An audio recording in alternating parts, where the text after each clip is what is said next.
India अब physical infrastructure से smart infrastructure के लिए बढ़ने लगा है जब हम बात कर रहे हैं मैरीटाइम सर्विसेज के लिए, और इसी के लिए अनाउंस हुआ है ई समुद्र पोर्टल। बट सवाल यहाँ पे ये है कि ई समुद्र पोर्टल आखिरकार एक गेम चेंजर होगा मैरीटाइम गवर्नेंस के लिए या सिर्फ एक मात्र नाम का portal. Hello everyone, welcome to Vajiram and Ravi. My name is Shubhangi Singh और आज के सेशन में हम ये समझने की कोशिश करेंगे कि आखिरकार ये ई समुद्र पोर्टल है क्या, ये इंपॉर्टेंट क्यों है, इसकी जरूरत क्यों आ पड़ी थी और आने वाले समय में ये हमारे सी फेयरर्स के लिए, शिप कंपनीज के लिए क्या चेंज करेगा। इस टॉपिक को समझने के लिए स्टार्टिंग से सबसे पहले ये समझते हैं कि आखिरकार ई समुद्र पोर्टल जो है वो क्या चेंज कर रहा है। तो ई समुद्र पोर्टल जो है वो हमारे मैरीटाइम गवर्नेंस के लिए एक गेम चेंजर के रूप के तौर में प्रस्तुत किया गया है। अब अगर हम यहाँ पे मैरीटाइम गवर्नेंस के गेम चेंजर की बात करें तो ये आखिरकार चेंज क्या कर रहा है, तो इससे पहले हमें समझना पड़ेगा कि पहले का सिस्टम जो है वो कैसे काम करता था। फॉर एग्जाम्पल कि एक कोई शिप कंपनी है, उसे अपना वेसल का रजिस्ट्रेशन कराना है, रेगुलेटरी प्रोसेसेस जो है उसे कंप्लीट करना है, तो वो पेपर्स जो है जमा करता था, अलग अलग डिपार्टमेंट्स में जाते थे और अलग अलग डिपार्टमेंट्स के प्रोसेसेस होने के बाद उन्हें मैनुअल पेमेंट करनी पड़ती थी, जिससे काफ़ी एफिशिएंसी जो है वो कम होती थी और प्रोसेसेस जो होते थे डिलेड होते थे। अब इसी प्रॉब्लम को सॉल्व करने के लिए एक वन स्टॉप सोल्यूशन बनाया गया है, एक सिंगल विंडो प्लेटफॉर्म के तहत, जो कि एक डिजिटल प्लेटफॉर्म होगा और उसी पोर्टल का नाम है ई समुद्र। और इससे हमारा मैरीटाइम गवर्नेंस जो है वो डिजिटल प्लेटफॉर्म, एक डिजिटल प्लेटफॉर्म पे कैरी आउट होगा। अब इस डिजिटल प्लेटफॉर्म पे क्या किया गया है, 72 प्लस सर्विसेज को एक ही जगह अवेलेबल करवाया गया है। इससे जो सी फेयरर्स हैं, जो शिप कंपनीज हैं, वो ऑनलाइन एप्लीकेशन कर सकेंगी, पेमेंट कर सकेंगी, डिजिटल सर्टिफिकेट्स ले सकेंगी और रियल टाइम ट्रैकिंग, साथ ही साथ जो भी सर्टिफिकेशन, और ये सब होगा सारा काम पेपरलेस फॉर्म में। तो यहाँ पे एक्सपेक्टेड है कि इससे जो है हमारे मैरीटाइम गवर्नेंस की सिर्फ एफिशिएंसी नहीं बढ़ेगी, जो हमारा फिजिकल इंफ्रास्ट्रक्चर है, जिसको हम स्मार्ट इंफ्रास्ट्रक्चर बनाने की कोशिश कर रहे हैं, स्पेशली मैरीटाइम इंफ्रास्ट्रक्चर की अगर मैं बात करूं, तो उसके लिए इसको ये एक बड़ा स्टेप के तौर पे देखा जा रहा है। अब अगर हम इस बड़े स्टेप की बात करें तो सबसे पहले ये समझना जरूरी है कि हमें इस बड़े स्टेप की जरूरत क्यों थी। हमारे पास इतने सारे पोर्ट्स हैं, हमारी कोस्ट लाइन जो है वो 11,000 से ज़्यादा है, बट आपको ये भी समझना होगा कि 14,000 किलोमीटर से ज़्यादा हमारे नेविगेबल वाटरवेज हैं। हमें पोर्ट्स की तो ज़रूरत नहीं है और शायद, बट हमें जो पोर्ट्स प्रेजेंट हैं उनका पोटेंशियल बढ़ाने की ज़रूरत है।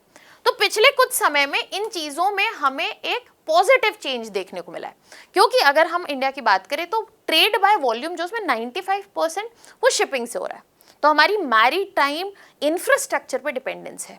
70% अगर वैल्यू से देखें तो वो इन शिपिंग रूट्स से जा रहा है। इसमें अगर हम बात करें जो सी फेयरर्स हैं उनके नंबर में एक काफ़ी बड़ा चेंज आया है। 1 लाख से लगभग 3.5 लाख के करीब हमें देखने को मिला है कि 10 साल में सी फेयरर्स बढ़ गए हैं। इसके अलावा पोर्ट कैपेसिटी आप देखिए पिछले 10 सालों में डबल हो गई है। साथ ही साथ कार्गो जो हैंडलिंग है वो भी हमें बढ़ती हुई दिख रही है। तो यहाँ पे प्रोबेबली हमें पोर्ट्स और बनाने की जरूरत नहीं है, बट पोर्ट्स को जो हम यूटिलाइज कर रहे हैं उनके पोटेंशियल को बढ़ाने की जरूरत है, उसकी एफिशिएंसी को बढ़ाने की जरूरत है। अब एफिशिएंसी बढ़नी है तो कैसे होगा? फॉर एग्जांपल अगर एक पोर्ट है, वहाँ पे हमें और वेसल्स लानी है, तो उसके पीछे का जितना भी प्रोसेस है वो तेज़ी से होना चाहिए। उसके आगे का जो प्रोसेस है कि वेसल का मूवमेंट कहाँ हो रहा है, वेसल किसको बिलोंग करती है, उसका इंश्योरेंस, उसकी रेगुलेशन, ये सारी चीज़ें जो हैं अब वो एक जगह पर हो पाएंगी। इसीलिए हमें ज़रूरत थी कि हम फिजिकल इंफ्रास्ट्रक्चर से बढ़ के अब स्मार्ट इंफ्रास्ट्रक्चर पे काम करें। हमारे पास फिजिकल इंफ्रास्ट्रक्चर जैसे कि पोर्ट्स, जैसे कि लॉजिस्टिक्स, शिप्स अवेलेबल हैं, बट इसके साथ अगर हम बात करें पेपर वर्क की, एआई की, सिक्योरिटी की, ट्रैकिंग की, वो हमें कंसोलिडेट करना था और ई समुद्र जो है वही ऑफर कर रहा हमें। इसलिए इंडिया को ई समुद्र जैसे पोर्टल की सख्त ज़रूरत थी और जैसे ये अनाउंस हुआ है, इससे एक्सपेक्टेड है कि जो ये एक्सेलरेशन है स्मार्ट इंफ्रास्ट्रक्चर का वो और भी तेज़ी से होगा, क्योंकि पहले जो काम हमें मल्टीपल ऑफिसेस से करवाने पड़ते थे, वो एक सिंगल विंडो डिजिटल प्लेटफॉर्म पे हो जाएगा। पहले जो पेपर वर्क इन्वॉल्व था वो अब पेपरलेस हो चुका है। जो मैनुअल पेमेंट्स थी वो ऑनलाइन पेमेंट्स हो चुकी हैं, और ट्रैकिंग जो है वो हमें रियल टाइम इन एप्लीकेशंस को देखने के लिए मिलेंगी।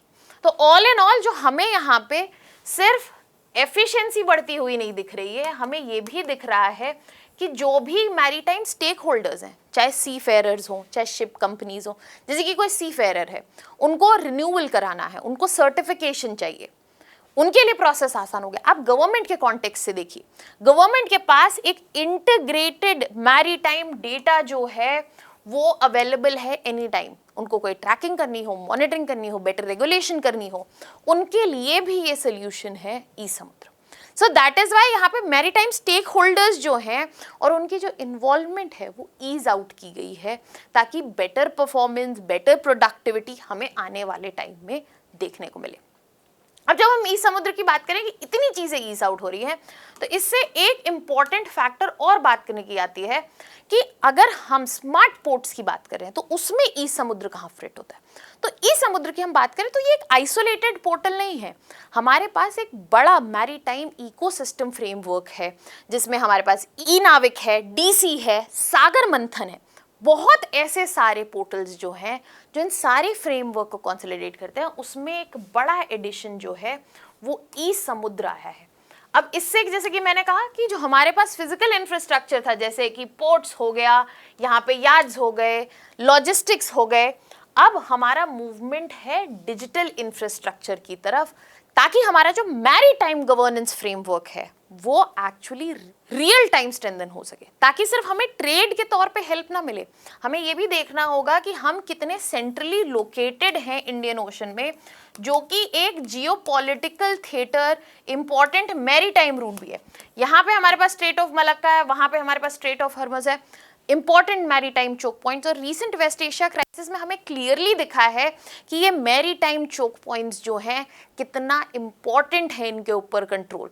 तो अगर इंडिया इस जियोपॉलिटिकल थिएटर में अपनी प्रेजेंस मार्क नहीं करेगा through better governance, better resources, better control, तो हम अपना स्ट्रैटेजिक जो इंटरेस्ट है वहां पे लूज आउट करेंगे। इकोनॉमिक इंटरेस्ट पे तो लूज आउट करेंगे ही करेंगे, साथ ही साथ अगर हम ह्यूमन रिसोर्सेज की बात करें, जहाँ पे हम सी फेयरर्स की बात कर रहे हैं, सी फेयरर्स के नंबर के बारे में तो हमें पता है, बट अगर सी फेयरर्स को हम हेल्प करना चाहते हैं, उनको नेविगेट करवाना चाहते हैं, उनकी रेस्क्यू करना चाहते हैं, जैसे कि वेस्ट एशिया क्राइसिस में हमें देखने को मिला कि मैरीटाइम गवर्नेंस का कोई टाइम नहीं है, ऑफिस बेस्ड नहीं 9 to 5 होगा। West Asian crisis more than 16,000 calls, 40,000 communication देखने को मिले हैं, 4,000 से ज़्यादा सी फेयरर्स को रिपैट्राइट किया गया है। अब ये काम जो है वो बेटर हो सकता है अगर सारी इंफॉर्मेशन एक जगह कंसोलिडेटेड हो। तो इंडिया को ई समुद्र से सिर्फ इकोनॉमिक स्ट्रैटेजिक बेनिफिट नहीं मिलेगा मैरीटाइम गवर्नेंस से, human specific, human resources related benefit भी मिलेगा। बट जैसे कि हर कॉइन के दो साइड्स होते हैं, यहाँ पे हमें पोटेंशियल गेन्स तो दिख रहे हैं, बट साथ ही साथ बड़े चैलेंजेस भी हैं। जहाँ पे हम बात करते हैं एआई इंफ्रास्ट्रक्चर की, स्मार्ट इंफ्रास्ट्रक्चर की, साइबर सिक्योरिटी रिस्क जो हैं वो बढ़ जाते हैं। हम बात करते हैं डेटा ओरिएंटेशन की, तो डेटा प्राइवेसी और डेटा रेगुलेशन की बातें वो भी इमर्ज होती हैं, उन्हें कैसे हैंडल किया जाएगा। यहाँ पे जो बाकी डिजिटल प्लेटफॉर्म है उनसे इंटीग्रेशन और साथ ही साथ इंश्योरिंग की कम्युनिकेशन जो है वो कैसे मेंटेन हो। और इसके अलावा हमें इंश्योर करना होगा जहाँ पे हम बड़ी चीज़ें क्रिएट कर रहे हैं वहाँ पे हमारे छोटे स्टेक होल्डर्स, चाहे वो छोटे सी फेयरर्स हो, चाहे शिप कंपनीज हो, वो इस अपॉर्चुनिटी को चैलेंज की तरह ना देखें। ये हर्डल उनके लिए नहीं होना चाहिए। सो इस कॉन्टेक्स्ट में बहुत इंपॉर्टेंट है कि आने वाले समय में ये चैलेंजेस जो हैं वो भी एड्रेस हो। अदरवाइज ई समुद्र जिसको हम एक गेम चेंजर बता रहे हैं मैरीटाइम गवर्नेंस के लिए, वो शायद सिर्फ एक ऑनलाइन पोर्टल बन के रह जाएगा अगर ये आने वाले समय में चैलेंजेस जो हैं एड्रेस नहीं हुए। अब इसी कॉन्टेक्स्ट में आपके लिए यहाँ पे एक प्रीलिम्स प्रैक्टिस क्वेश्चन है, इसका आंसर आप मुझे कमेंट सेक्शन में बताइएगा। अगर आपके कोई डाउट्स हैं वो भी आप कमेंट सेक्शन में मुझे बता सकते हैं। That was all from my side, thank you so much.